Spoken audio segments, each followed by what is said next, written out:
Yeah, so some of this might seem self-obvious, but why is this such a difficult conversation? Why did the vast majority of us grow up in homes where this was, if we all know we're sexual beings, we've all got body parts and hormones and everybody's got them, but almost nobody in their upbringing gets really good direction from moms and dads. Why is that? Why is this so hard to talk about? Well, it's not because of the Bible, because if you look at the Mosaic Law, they list all these very graphic sexual things that you need to know, guidelines around nudity and all kinds of things like that, right? Well, when that was done, it says Moses was commanded to gather all of Israel, including the women and the children, and teach them everything that he had written. And then Joshua, when he took over, exactly the same thing. And it says, and even the little ones were gathered. And then in, I think, Nehemiah, they said, we read all this law to anyone who was old enough to understand. So it's clear that in Scripture, they talked about this with kids, like probably younger than we do. Yeah. Somewhere. Yeah, well, we're like, oh my gosh, hide the kid. Like, is there any children in the room? Yeah.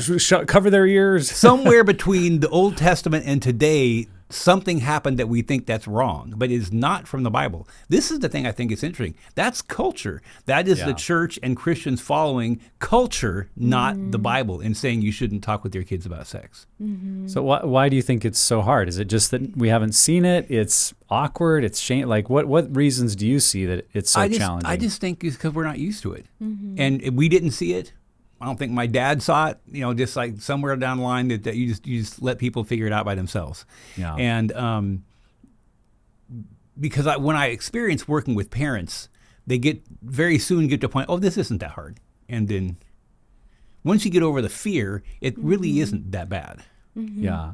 I think one of the things I saw in growing up is that kids will take their cues of how to feel about something from the way that parents present it. And I noticed as a teenager that the few times it came up in youth group, usually our youth leader would get kind of nervous. They would act differently. The whole vibe of the room felt different. It was like, whoa, this is kind of scary or weird, or what's going to happen. And even to a degree, like 7th grade health class, where you at school learn some of these, anatomy and biological concepts. I remember that our teacher feeling awkward about it, and kind of some of the side jokes that kids would make. Everyone was just nervous. There's all this energy that no one knew what to do with. And it felt like even when adults in my life brought it up, there was this feeling of like, this is awkward and we don't know how to. So then I felt like, well, this is awkward. I don't know how to talk about it. And that was one of the goals as my wife and I walked through recovery and are bringing up our kids. That was one of the concepts that to us made a lot of sense is, our kids will feel about this the way we teach them to feel about it. And if in a very practical, loving way, we just bring things up, and that sometimes meant practicing. That sometimes meant like talking it out with each other first and thinking through, well, what am I going to say? How would I say it? So that when I went to my kids, I could try to stay like calm and matter of fact, and well, here's what this is, and here's what that means. And to kind of give them that sense of, and when their kids are like, oh, cool. If they don't take on like, oh my gosh, what, like, because no one has taught them to feel that way unless we do. And so I think that is one of the things I've seen, and I think you do really well, as I've heard you present on this topic, is let's just normalize healthy conversation from a biblical foundation of our sexuality and our bodies. And if we can do that in a way that we present it as normalized, that's how our kids will receive it because they see it. And that can start extremely young.